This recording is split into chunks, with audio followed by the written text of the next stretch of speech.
सभी दोस्तों को नमस्कार। हाँ जी, संदीप कह रहे हैं क्लियर है सर। चलो आ जाइए। नमस्कार भी एक बार फिर से। एसएससी जीडी की प्रैक्टिस सेट चल रहे थे और पॉलिटिकल साइंस की सीरीज में आपकी करवा रहा था। बड़ी संख्या में बच्चे जुड़े हुए हैं, बड़ा अच्छा लग रहा है भाई। सेशन को शेयर और लाइक जरूर करें भाई, ठीक है। सेशन को शेयर और लाइक जरूर करें। आइए, पॉलिटिकल साइंस की सीरीज चल रही थी और ये रहा आज का पहला प्रश्न। पहला प्रश्न क्या बताता है? इनमें से सुमेलित सही नहीं है। ये आर्टिकल्स आपको आने चाहिए और ये आर्टिकल्स किसके हैं? Direct principle of state policy, यानी direct principle of state policy यानी नीति निर्देशक तत्व के ये आर्टिकल्स हैं। सारे के सारे नीति निर्देशक सिद्धांतों के आर्टिकल हैं। आर्टिकल 39A क्या कहता है कि समान न्याय एवं निःशुल्क विधिक सहायता होगी, यानी सभी को कानून एक समान समझेगा और कानून सभी के लिए निःशुल्क होगा। Article 39A। फिर आर्टिकल 40 क्या कहलाता है? ग्राम पंचायतों का संगठन। अगर हमें गांव का विकास करना है तो ग्राम पंचायतों का संगठन। जो आर्टिकल नंबर 40 है ना मेरे दोस्तों, ये गांधीवादी सिद्धांतों पर आधारित है। क्यों है गांधीवादी सिद्धांतों पर आधारित? क्योंकि गांधी जी ने कहा था कि भारत की आत्मा गांव में निवास करती। गांधी जी ने कहा था कि भारत की आत्मा गांव में निवास करती। और आर्टिकल्स नंबर 44, ध्यान दीजिए, एक समान नागरिक संहिता। ये बहुत ही महत्वपूर्ण आर्टिकल्स है दोस्तों। नमस्कार नमस्कार, good evening good evening good evening. हाँ, सेशन को शेयर और लाइक जरूर करेंगे, ठीक है भाई। Good evening. हाँ, तो मैं कह रहा था कि आर्टिकल्स नंबर जो 44 है वो बहुत ही महत्वपूर्ण आर्टिकल्स है मेरे दोस्तों, क्योंकि एक समान नागरिक संहिता अपनाने वाला भारत का एक ही राज्य है। और कौन सा राज्य है? वो गोवा है। कौन सा राज्य भाई? वो गोवा है। मगर न्याय एवं कार्यपालिका पृथक अलग अलग कार्य करेंगे। ये किस आर्टिकल्स में है? तो ये आर्टिकल्स नंबर 50 में है मेरे दोस्तों, यानी इसमें 48 लिख रखा है। तो ये आंसर सुमेलित नहीं है। कौन सा सुमेलित नहीं है? तो जरूर याद रखेंगे आपका 48 नंबर आर्टिकल्स नहीं है ये, क्योंकि 48 में हमें कृषि व पर्यावरण के बारे में उल्लेखित मिलता है। जबकि इसने क्या लिख रखा है? इसने लिख रखा है, ध्यान दीजिए, न्यायपालिका व कार्यपालिका अलग अलग, यानी पृथक्करण करेगी, अलग अलग कार्य करेगी। ये किस आर्टिकल्स में उल्लेखित है? तो आर्टिकल्स नंबर 50 में है मेरे दोस्तों। ये जरूर याद रखिए, किस आर्टिकल्स में है? आर्टिकल्स नंबर 50 में है। तो इस प्रश्न का आंसर क्या हो जाएगा? आंसर हो जाएगा आपका डी। पहले 3 सही है, 1 मिनट देख लीजिए। हाँ जी, शाबाश। नमस्कार, गुड इवनिंग, बैटनोल ऑफिशियल, ठीक है। हाँ, सभी को मैं बता देता हूं, हम बैटनोल सौजन्य से ये क्लासें ले रहे हैं और अभी बहुत जल्द हम बैटनोल ऐप पे एक एसएससी जीडी का बैच भी लॉन्च करने वाले हैं। तो सारे बच्चे जुड़ेंगे और आपके लिए क्रैश कोर्स हम लेके आएंगे, जो लगभग 1 महीने में आपको सारा सिलेबस हम कराएंगे, ठीक है। तो बैटनोल ऐप भी हमारे साथ जुड़े हुए हैं, मोस्ट वेलकम। आइए, तो मैं बता रहा था कि आर्टिकल नंबर 39A समान कार्य, समान न्याय और निःशुल्क न्याय की व्यवस्था है। जबकि आर्टिकल 40 क्या कहता है? ग्राम पंचायतों का गठन। एग्जामिनर इस प्रश्न को ऐसे भी पूछ सकता है कि direct principle of state policy यानी नीति निर्देशक सिद्धांतों में कौन सा अनुच्छेद गांधीवादी सिद्धांतों पर आधारित है? तो कौन सा आर्टिकल्स? Article number 40। ये जरूर याद रखेंगे। 44 में एक समान नागरिक संहिता, और एक समान नागरिक संहिता का प्रावधान हमने नेक्स्ट जरूर याद रखेंगे केवल गोवा में लागू है। जो नेक्स्ट, ये किस भाग का वर्णन मैं कर रहा हूं? तो जरूर याद रखेंगे भारतीय संविधान का भाग नंबर 3। और भाग नंबर 3 में हमें नीति निर्देशक तत्व किसका उल्लेख मिलता है? जरूर याद रखेंगे, नीति निर्देशक तत्व, नीति निर्देशक, जरूर याद रखेंगे, नीति निर्देशक सिद्धांत। नीति निर्देशक सिद्धांत बोल दीजिए, नीति निर्देशक तत्व बोल दीजिए, ये जरूर याद रखेंगे। Direct principle of state policy हम अंग्रेजी में बोलेंगे। जो ये भाग है ना मेरे दोस्तों, भाग नंबर 4 है, सॉरी, ये भाग नंबर 4 है। कौन सा भाग है? ये भाग नंबर 4 है। जो ये भाग है ना मेरे दोस्तों, ये भाग किस आर्टिकल्स में है? आर्टिकल्स भी याद रखेंगे। भाग नंबर 4 का उल्लेख कौन से अनुच्छेदों में किया गया है? अनुच्छेद की बात करें तो जो अनुच्छेद है ना मेरे दोस्तों, वो जरूर याद रखेंगे 36 से लेकर 51 तक। ये आपको direct principle of state policy मिलती है 36 से लेकर 51 तक। ये भाग किस लिए है? तो जरूर याद रखेंगे सामाजिक सामाजिक व आर्थिक लोकतंत्र की स्थापना के लिए, सामाजिक व, जरूर याद रखेंगे आर्थिक, सामाजिक व आर्थिक लोकतंत्र की स्थापना के लिए, सामाजिक व आर्थिक लोकतंत्र, लोकतंत्र की स्थापना के लिए भारतीय संविधान में यह भाग है। ठीक है, लोकतंत्र की स्थापना के लिए भारतीय संविधान में यह भाग है। ये भी एग्जामिनर आपसे प्रश्न पूछ सकता है। दूसरा प्रश्न क्या पूछेगा नेक्स्ट, समाज की भलाई के लिए, समाज की भलाई के लिए भारतीय संविधान में यह भाग है। ये भाग कहां से लिया है हमने, तो जरूर याद रखेंगे आयरलैंड के संविधान से ये भाग लिया है, ये जरूर याद रखेंगे आप। ठीक है, जो direct principle of state policy यानी नीति निर्देशक तत्व हैं वो कहां से लिए हमने, तो जरूर याद रखेंगे वो हमने लिए हैं, वेरी वेरी इंपॉर्टेंट। कहां से लिए, आयरलैंड से लिए, समाज की भलाई के लिए है, सामाजिक आर्थिक लोकतंत्र की स्थापना के लिए है। और एक और विशेष प्रश्न पूछेगा एग्जामिनर आपको, लोक कल्याणकारी राज्य के लिए है, लोक कल्याणकारी राज्य की स्थापना के लिए, राज्य की स्थापना के लिए ये भाग है मेरे दोस्तों, ये जरूर याद रखेंगे। राज्य की स्थापना के लिए ये भाग है, लोक कल्याणकारी राज्य की स्थापना के लिए ये भाग है। कौन सा भाग है, तो भाग नंबर 4, जिसमें हमें direct principle of state policy यानी नीति निर्देशक तत्वों का वर्णन मिलता है, ये जरूर याद रखेंगे। और एक और बड़ा प्रश्न बन जाए तो भारतीय संविधान में ये भाग मेरे दोस्तों केवल राज्य के लिए उल्लेखित है। किसके लिए उल्लेखित है, राज्य के लिए। क्या इस भाग को लेकर आप न्यायालय में जा सकते हैं, तो न्यायालय का प्रावधान इसमें नहीं है, ये जरूर याद रखेंगे। नेक्स्ट, न्यायालय का प्रावधान इसमें नहीं है, न्यायालय में नेक्स्ट आप इस भाग के विषय को लेकर नहीं जा सकते हैं। जबकि अपने फंडामेंटल राइट्स है ना, फंडामेंटल राइट्स के बारे में कहते हैं कि नेक्स्ट फंडामेंटल राइट्स को लेकर हम हाई कोर्ट व सुप्रीम कोर्ट दोनों में जा सकते हैं, मगर direct principle of state policy यानी नीति निर्देशक तत्वों को लेकर हम राज्य में उल्लेखित नहीं है। तो भारतीय संविधान का बहुत ही महत्वपूर्ण भाग है भाग नंबर 4, जिसमें हमें नीति निर्देशक तत्वों का वर्णन मिलता है। और ये जो नेक्स्ट आर्टिकल 39A, फिर उसके बाद में 40, 44 ये आर्टिकल्स हमने नीति निर्देशक तत्वों से लिए हैं, और ये थोड़ा सी मैंने व्याख्या कर दी। चलिए आगे वाला प्रश्न देख लीजिए, मूल कर्तव्य भारतीय संविधान के निम्न में से किस भाग में दिए गए। आसान सा प्रश्न है, जल्दी से आंसर दे दीजिए। मूल कर्तव्य बताइए जल्दी से कि मूल कर्तव्य भारतीय संविधान के किस भाग में उल्लेखित है, मूल कर्तव्य भारतीय संविधान के किस भाग में उल्लेखित है। यानी ये बात कर रहा है फंडामेंटल ड्यूटीज। आप याद कीजिए, मूल कर्तव्यों की बात करें तो मूल कर्तव्यों का वर्णन किस भाग में है, तो भाग नंबर जरूर याद रखेंगे 4 क, यानी 4A में इसका वर्णन हमें मिलता है। किसका वर्णन मिलता है, मूल कर्तव्यों का वर्णन मिलता है 4A में। ध्यान दीजिए, भारतीय संविधान में एक संशोधन हुआ था। कौन सा संशोधन था, 42वां संविधान संशोधन 1976 में। और किस गवर्नमेंट्स ने करवाया था, तो इंदिरा गांधी सरकार ने करवाया था। और सरदार जरूर याद रखेंगे सरदार स्वर्ण सिंह समिति, सरदार स्वर्ण सिंह समिति की रिपोर्ट के आधार पर, सरदार स्वर्ण सिंह समिति की रिपोर्ट के आधार पर, ध्यान दीजिए, सरदार स्वर्ण सिंह समिति की रिपोर्ट के आधार पर मूल कर्तव्यों को संविधान में जोड़ा गया। रिपोर्ट के आधार पर मूल कर्तव्यों को, फंडामेंटल ड्यूटीज जरूर याद रखेंगे, आपके मूल कर्तव्यों को संविधान में जोड़ा गया। किन्हें संविधान में जोड़ा गया, मूल कर्तव्यों को संविधान में जोड़ा गया। और जब इन्हें जोड़ा गया था ना, संविधान में जोड़ा गया, जब इन्हें जोड़ा गया था तो इनकी संख्या जरूर याद रखेंगे, इनकी संख्या 10 थी, जबकि वर्तमान में इनकी संख्या 11 है। क्योंकि 86 संविधान संशोधन 2002 जरूर याद रखेंगे, 86 संविधान संशोधन 2002 में 11वां मूल कर्तव्य जोड़ा। कौन सा मूल कर्तव्य जोड़ा, 11वां मूल कर्तव्य जोड़ा कि 6 से 14 वर्ष के बच्चों को, जरूर याद रखेंगे, 6 से 14 वर्ष के बच्चों को शिक्षा दिलवाना, बच्चों को जरूर याद रखेंगे, बच्चों को शिक्षा दिलवाना हर भारतीय का कर्तव्य होगा। शिक्षा दिलवाना हर भारतीय का कर्तव्य होगा, ये जरूर याद रखेंगे।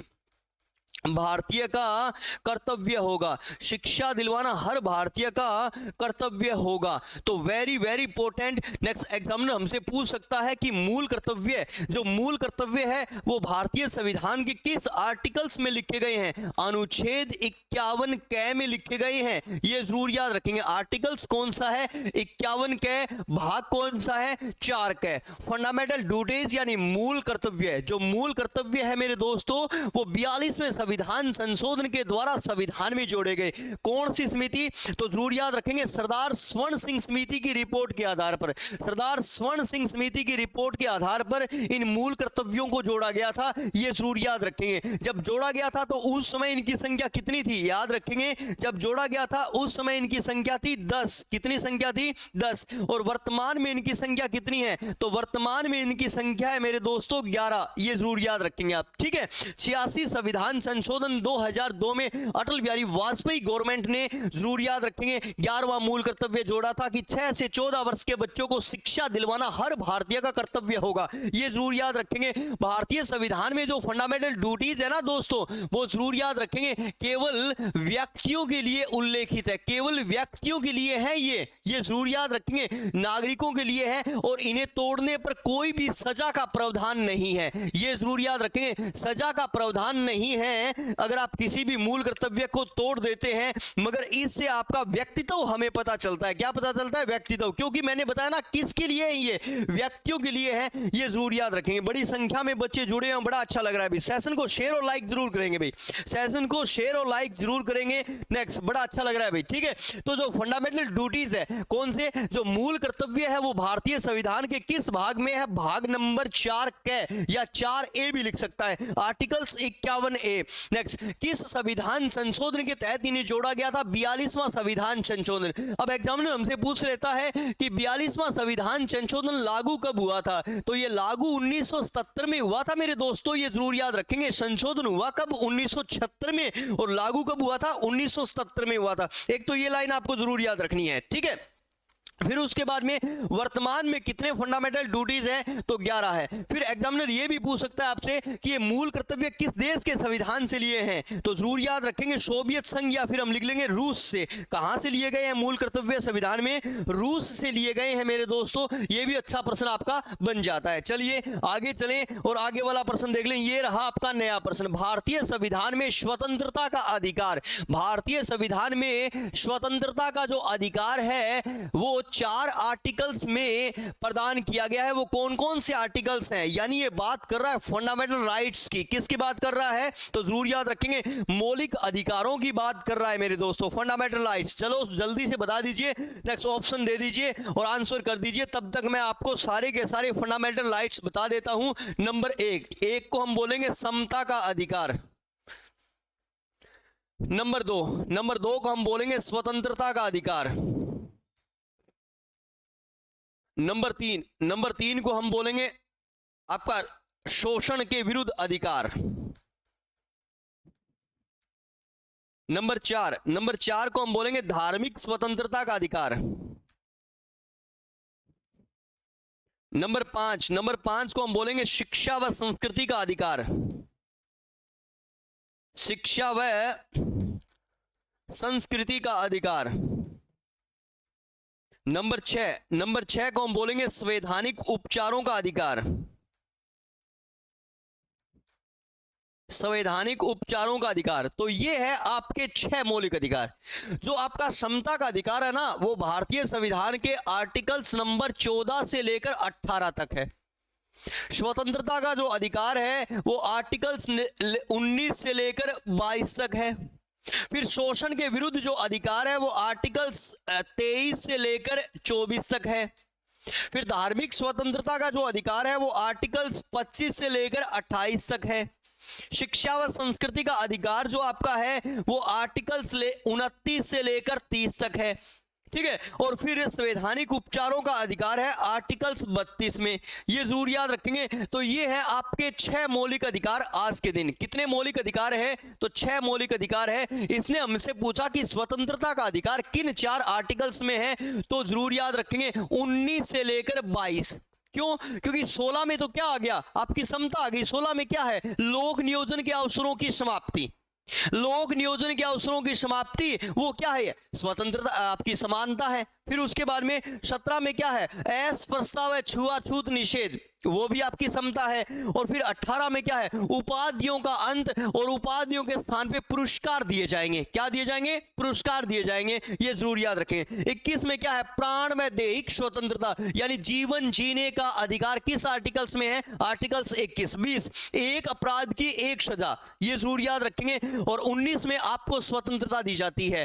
फिर उसके बाद में 19, 20, 21, 22, ये 4 आर्टिकल्स है जो हमें स्वतंत्रता बताते हैं। आर्टिकल्स 19 बताता है कि सभी भारतीय व्यक्ति स्वतंत्र है, आवागमन के लिए, व्यापार के लिए, नेक्स्ट वाणिज्य के लिए, फिर उसके बाद में घूमने फिरने के लिए, रहने बसने के लिए, सूचना के अधिकार की भी स्वतंत्रता है, मतदान की भी स्वतंत्रता है, बहुत सारी स्वतंत्रताएं हमें दी गई है आर्टिकल्स नंबर 19 में, ये जरूर याद रखेंगे। फिर 20 में एक अपराध की एक सजा, अगर मान लीजिए आपने कोई गलती एक बार कर दी तो उसको एक ही बार सजा दी जाएगी। फिर 21 में प्राण व दैहिक स्वतंत्रता, ये जरूर याद रखेंगे, यानी जीवन जीने का अधिकार किस आर्टिकल्स में है? जरूर याद रखेंगे, आर्टिकल्स नंबर 20 में। फिर उसके बाद में 21 में क्या है?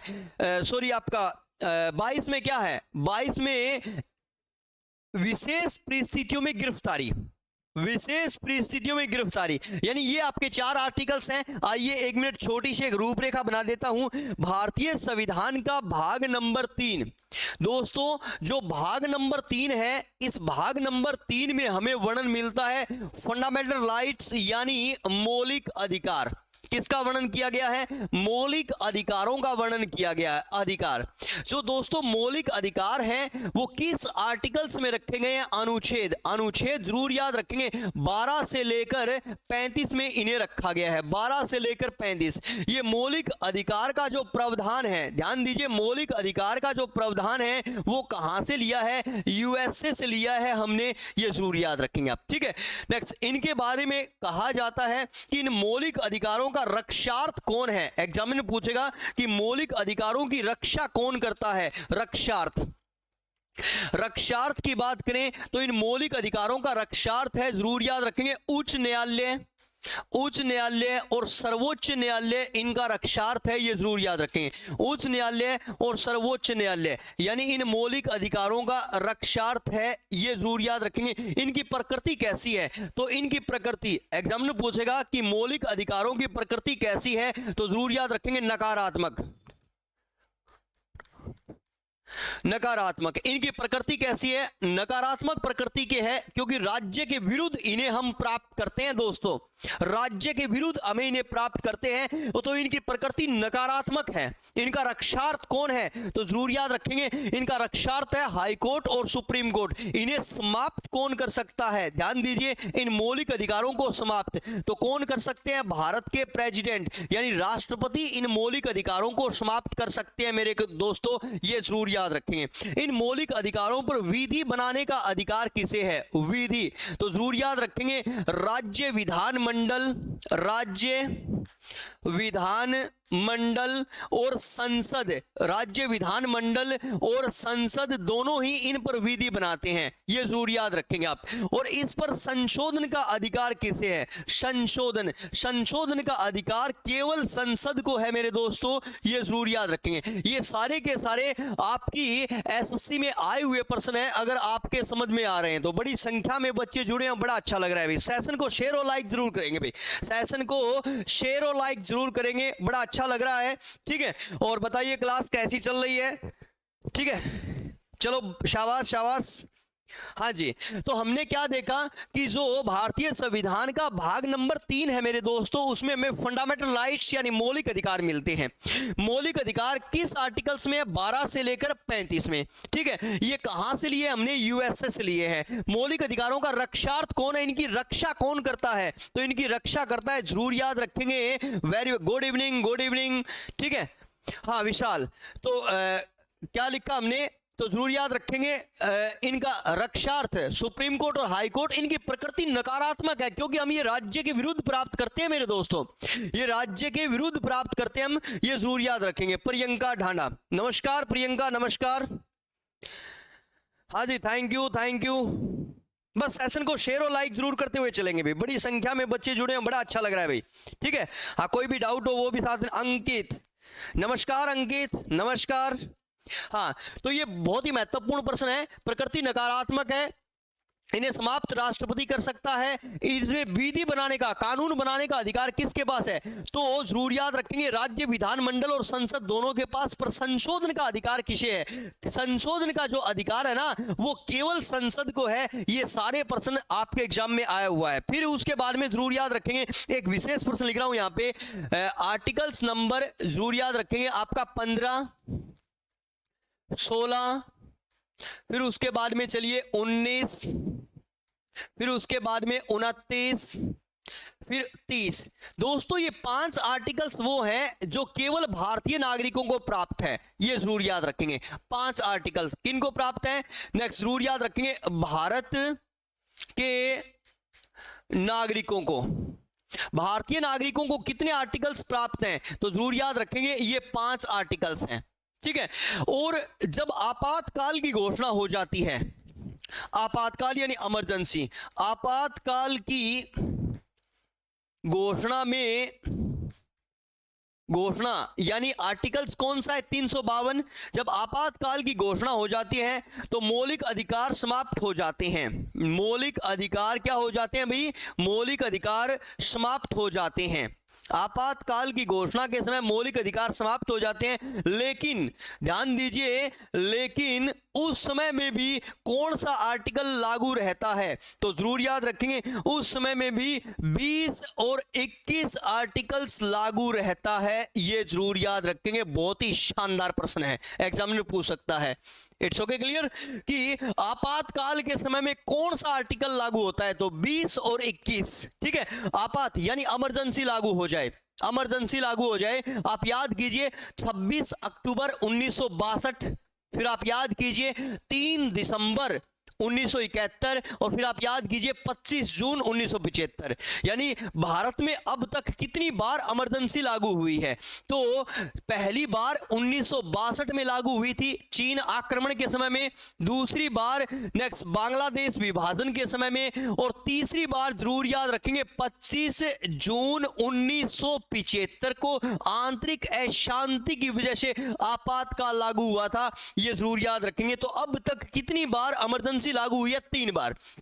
आपातकाल के समय में ये मौलिक अधिकार समाप्त हो जाते हैं, मगर कौन सा मौलिक अधिकार उस समय में भी लागू रहता है? तो जरूर याद रखेंगे 20 और 21। कौन से आर्टिकल्स वो हैं जो केवल भारतीय नागरिकों को प्राप्त है? तो वो 5 आर्टिकल्स है, 15, 16, 19, 29, 30। ये जरूर याद रखेंगे आप। ठीक है, इनका रक्षार्थ, ये सारे प्रश्न आपसे पूछे जाते हैं। और इन मौलिक अधिकारों के बारे में सबसे बड़ी लाइन लिखी जाती है कि इन्हें संविधान की अंतरात्मा कहा जाता है। क्या कहा जाता है? संविधान की अंतरात्मा,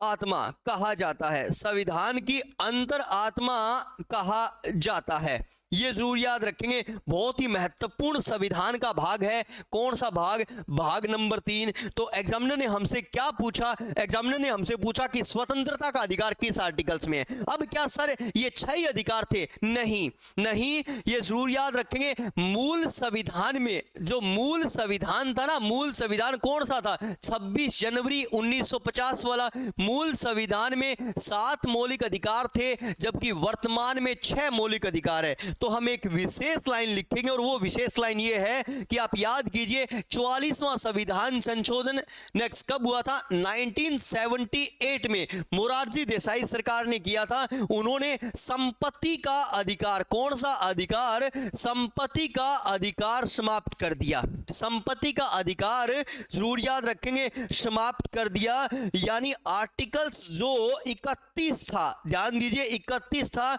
उसे समाप्त करते हुए आर्टिकल्स 300A में रखते हुए संपत्ति के अधिकार को कानूनी अधिकार बना दिया। कौन सा अधिकार बना दिया? संपत्ति के अधिकार को कानूनी अधिकार बना दिया मेरे दोस्तों। तो ये जरूर याद रखेंगे आप। मूल संविधान में कितने मौलिक अधिकार थे?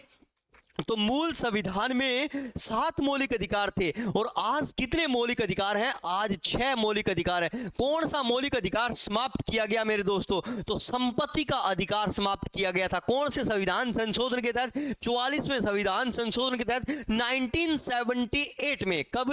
1978 में समाप्त किया गया था और संपत्ति के अधिकार को कानूनी अधिकार बना दिया गया दोस्तों। तो जरूर याद रखेंगे ये सारे के सारे प्रश्न, ये स्क्रीनशॉट ले लीजिए, ये बहुत ही महत्वपूर्ण टॉपिक है और यहां से एग्जामिनर आपकी एसएससी में कंफर्म गारंटेड प्रश्न पूछेगा मेरे दोस्तों, ये जरूर याद रखेंगे। It's okay, clear? चलें आगे। चलिए ये देखिए, नीति निर्देशक तत्व सिद्धांत यानी direct principle of state policy. मैंने कहा कि वाद योग्य है या वाद योग्य नहीं है, मौलिक अधिकार है या इनमें से कोई नहीं है। तो मैंने क्या कहा था नेक्स्ट कि वाद योग्य, आप याद कीजिए इनके बारे में मैंने क्या बताया, ध्यान दीजिए। क्या ये वाद योग्य है, नकारात्मक प्रवृत्ति के है, ये जरूर याद रखेंगे। It's okay, clear? मगर वो नेक्स्ट राज्य के लिए है, वो वाद योग्य नहीं है मेरे दोस्तों, ये जरूर याद रखेंगे क्योंकि मैंने बता दिया है आपको अभी। ठीक है, मैंने बता दिया है तो ये प्रश्न हमने कर लिया है, छोड़िए ये प्रश्न। ठीक है, आगे चलिए, 1 मिनट रुक जाइए। चलिए, हाँ ये प्रश्न कर लिया हमने तो टाइम खराब नहीं करेंगे हम, आगे चलिए। हाँ, निम्न में से कौन सा एक अधिकार जिसे डॉक्टर बी.आर. अंबेडकर द्वारा संविधान की आत्मा कहा गया? आइए, बहुत ही महत्वपूर्ण बात लिखी गई है नेक्स्ट कि कौन सा नेक्स्ट वो अधिकार जिसे बाबा साहेब अंबेडकर, और आज तो बहुत विशेष बात है, आज तो बहुत ही विशेष बात है, याद कीजिए, मेरे याद आ गया। अगर हम डॉक्टर बी.आर. अंबेडकर साहब की बात करें तो आप याद कीजिए जन्म कब हुआ था इनका? 14 अप्रैल। आप याद रखेंगे बाबा साहेब अंबेडकर का जन्म हुआ था 14 अप्रैल 1891 को और आज ही के दिन 6 दिसंबर, जरूर याद रखेंगे, 6 दिसंबर 1956 को आज ही के दिन बाबा साहेब अंबेडकर साहब की मृत्यु हुई थी। तो आज तो बाबा साहेब अंबेडकर की पुण्यतिथि भी है मेरे दोस्तों, ये जरूर याद रखेंगे। देवेंद्र, हाँ जी देवेंद्र, ठीक है, आप याद कीजिए। नेक्स्ट, बाबा साहेब अंबेडकर साहब की पुण्यतिथि भी है आज और इनका जन्म हुआ था 14 अप्रैल 1891 को। देश रत्न, भारत रत्न, ये जरूर याद रखेंगे बाबा साहेब अंबेडकर। और आज पूरा देश इनकी पुण्यतिथि मना रहा है क्योंकि आज 6 दिसंबर है। तो बाबा साहेब अंबेडकर ने, बताइए, किस आर्टिकल्स को संविधान की आत्मा कहा था? जल्दी से बता दीजिए। हाँ जी, शाबाश, ठीक है, किस आर्टिकल्स को नेक्स्ट बाबा साहेब अंबेडकर ने संविधान की आत्मा कहा? मैं सभी बच्चों से इसका आंसर चाहूंगा क्योंकि आज बहुत ही नेक्स्ट शानदार दिन है, बाबा साहेब अंबेडकर की पुण्यतिथि भी है और वो बौद्ध धर्म के अनुयायी थे। कौन सा धर्म मानते थे बाबा साहेब अंबेडकर? तो जरूर याद रखेंगे बौद्ध धर्म, बौद्ध धर्म मानते थे बाबा साहेब अंबेडकर।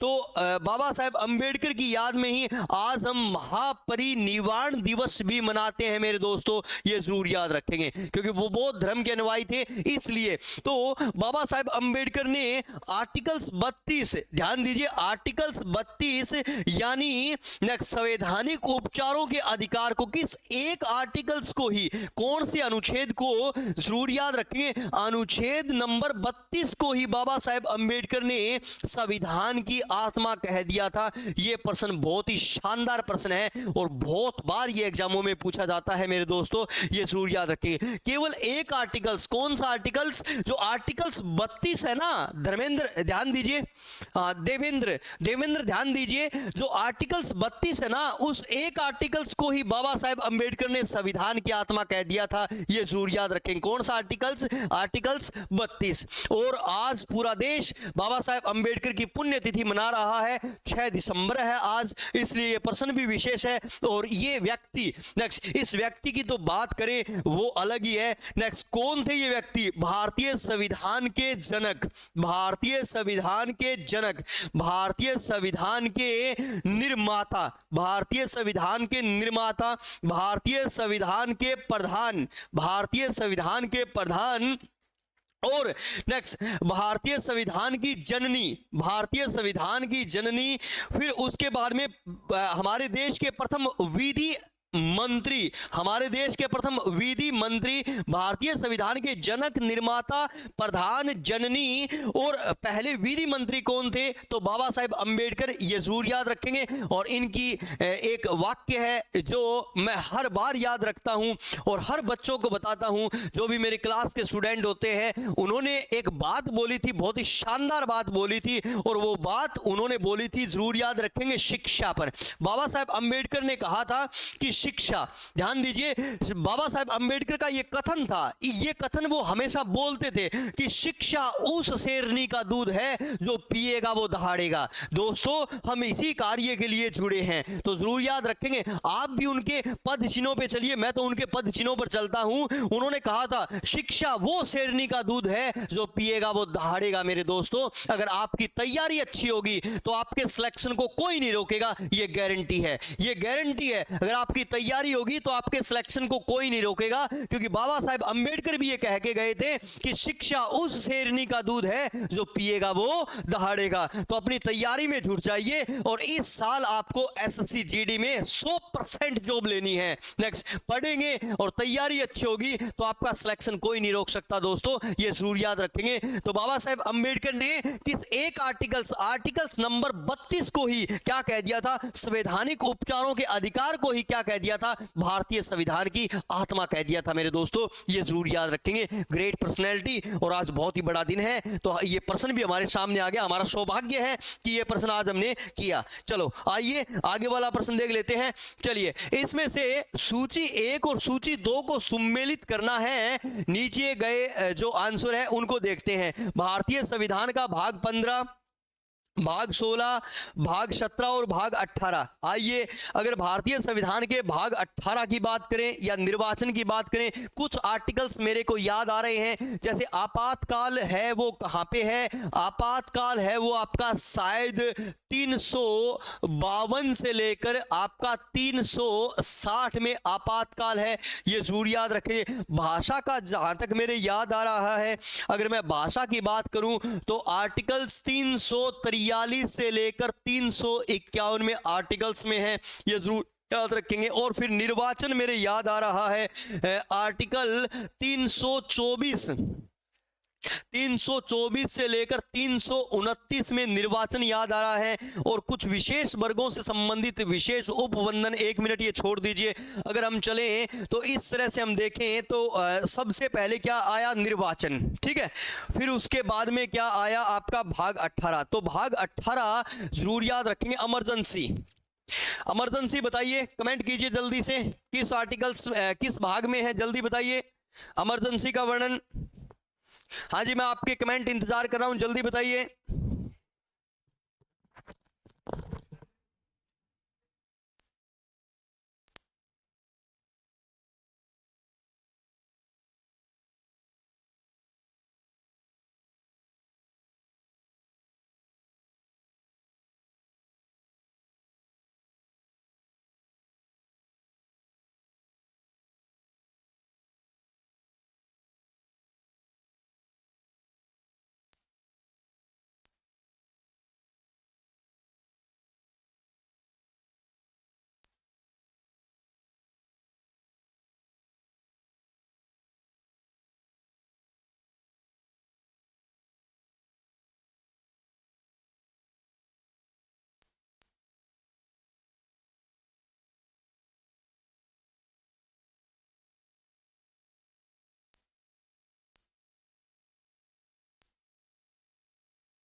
हाँ जी दोस्तों, आइए आइए।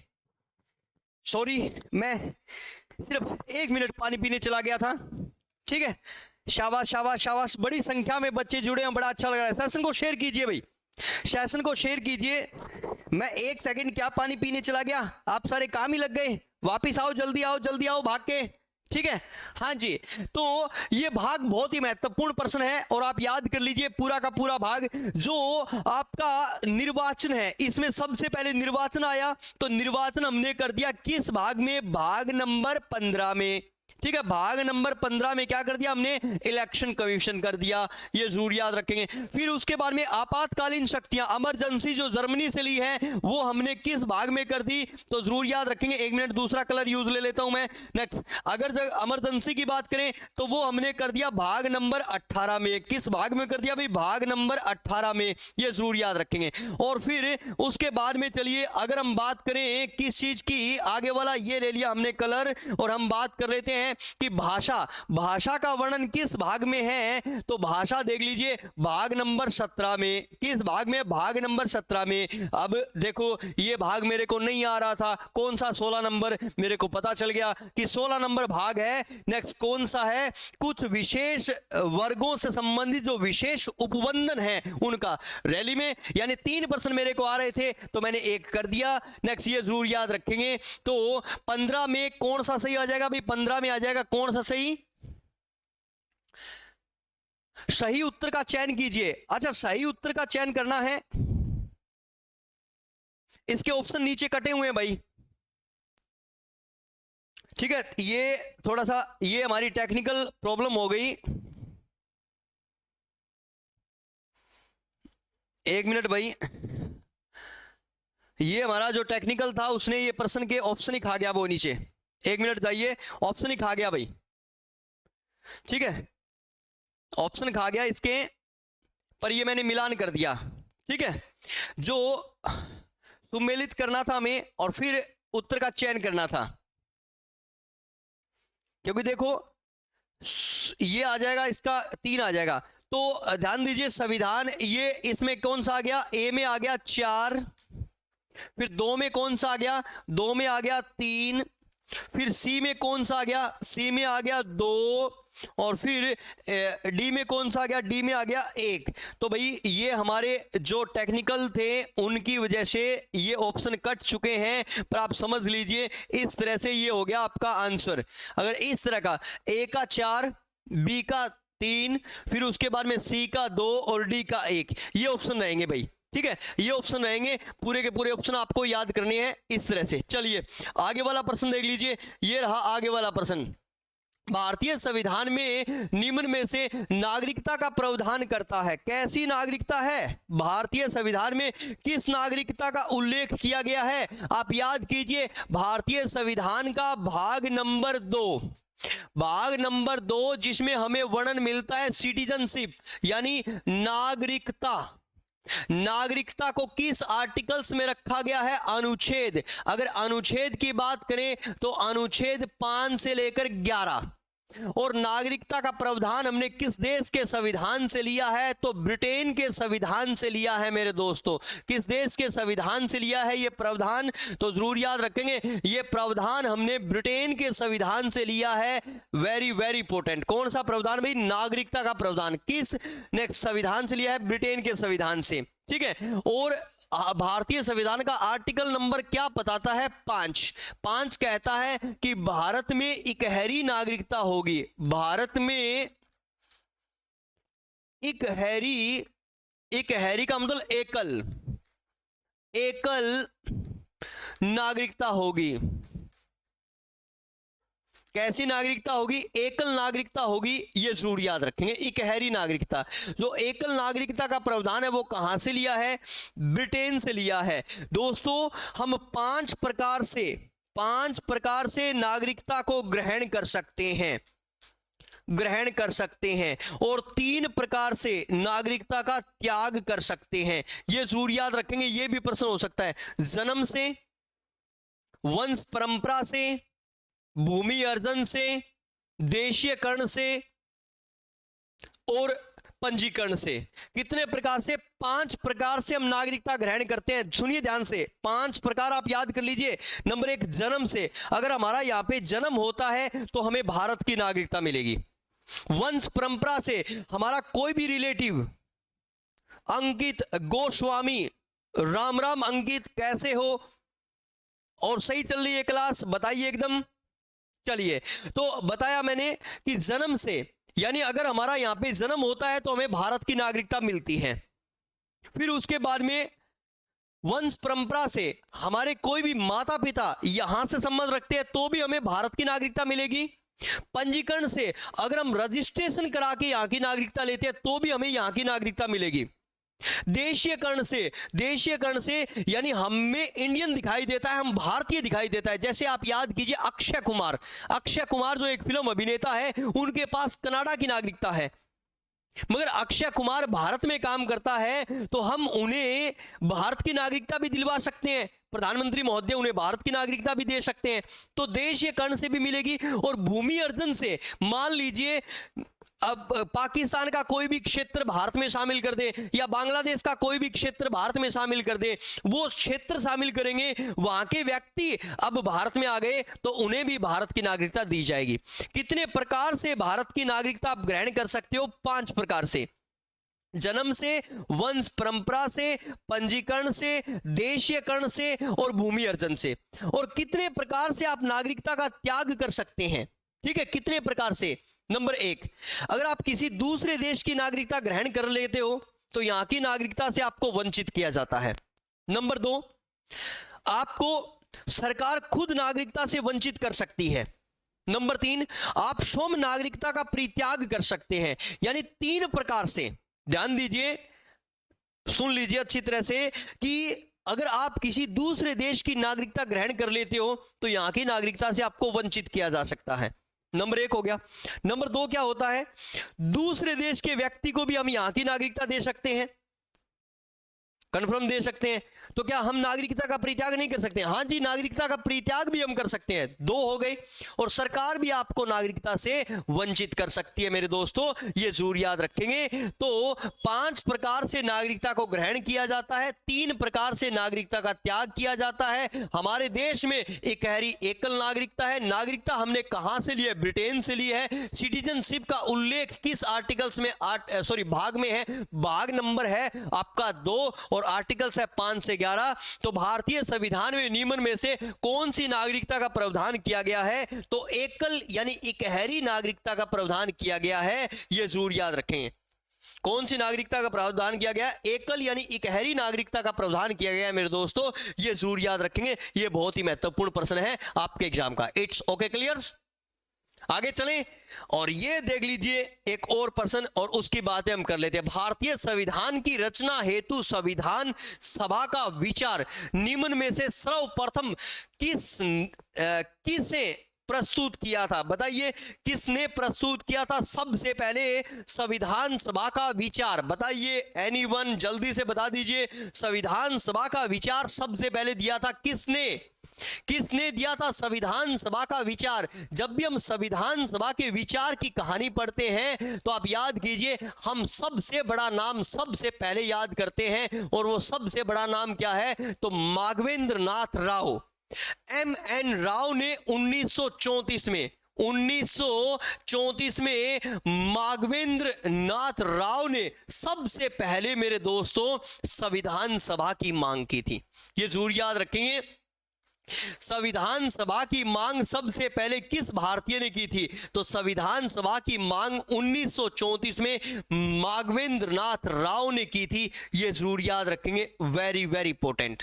ठीक है, और इस संविधान सभा के विषय को स्वीकार किया गया था। तो किस में स्वीकार किया गया था? जरूर याद रखेंगे, अगस्त प्रस्ताव।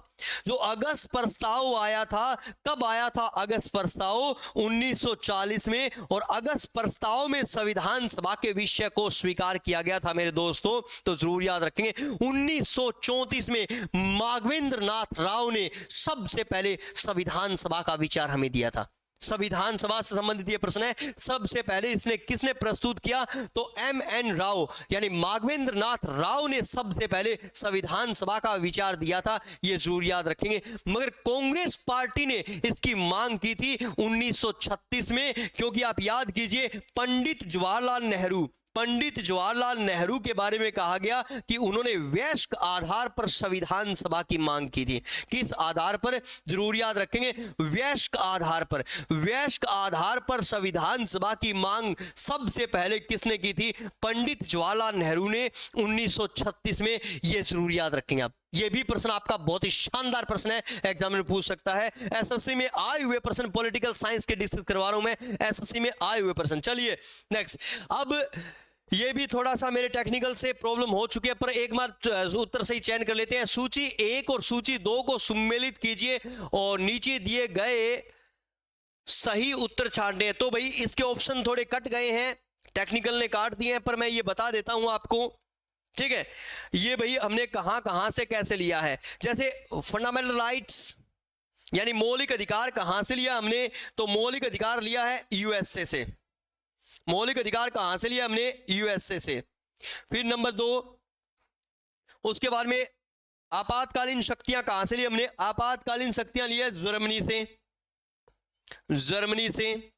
चलिए फिर उसके बाद में बहुत ही फेमस पर्सन सभी को मैं करवा चुका हूं, नीति निर्देशक सिद्धांत हमने कहां से लिया है? तो जरूर याद रखेंगे, ये कहां से लिया हमने? आयरलैंड से। और फिर नेक्स्ट एक और प्रश्न बना देते हैं, शासन की संसदीय प्रणाली कहां से ली हमने? यानी संसद की व्यवस्था कहां से लिया? यूके यानी ब्रिटेन से।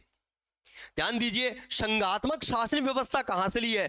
संघात्मक शासन व्यवस्था तो कनाडा से ली है हमने। संघात्मक शासन व्यवस्था, ये थोड़ा सा कट हो गया भाई, ये प्रश्न थोड़ा सा नेक्स्ट कट हो गया है, पर मैं इनका बता देता हूं आपका, ठीक है। एग्जामिनर इस तरह से ये प्रश्न बनाएगा। थोड़ा सा टेक्निकल जो मेरा पीपीटी बनाने वाला था उससे ये थोड़ी सी समस्या हो गई है, पर मैं बता देता हूं आपको।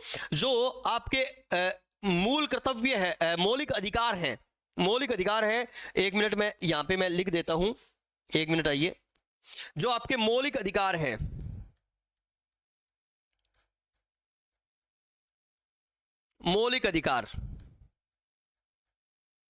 मौलिक अधिकार लिए हमने यूएसए से, ठीक है। जो हमने नीति निर्देशक तत्व है, नीति निर्देशक तत्व है, ये लिए हमने आयरलैंड से।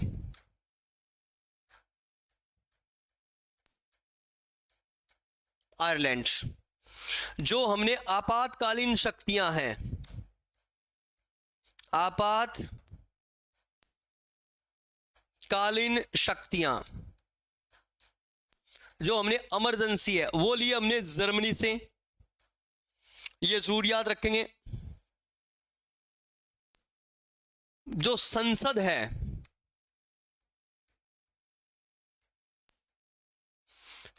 है वो हमने ली है कहां से?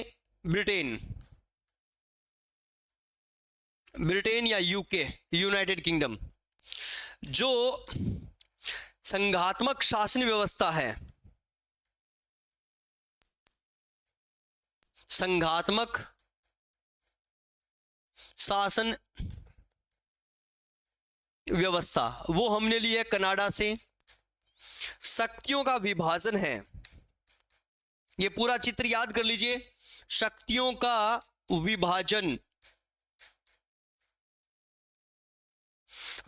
है, वो हमने लिया है ऑस्ट्रेलिया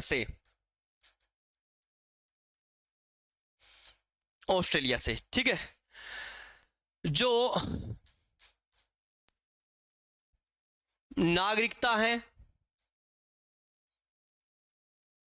वो हमने ली है यूके, ब्रिटेन से।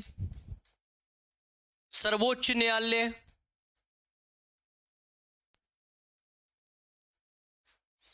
राष्ट्रपति और उपराष्ट्रपति,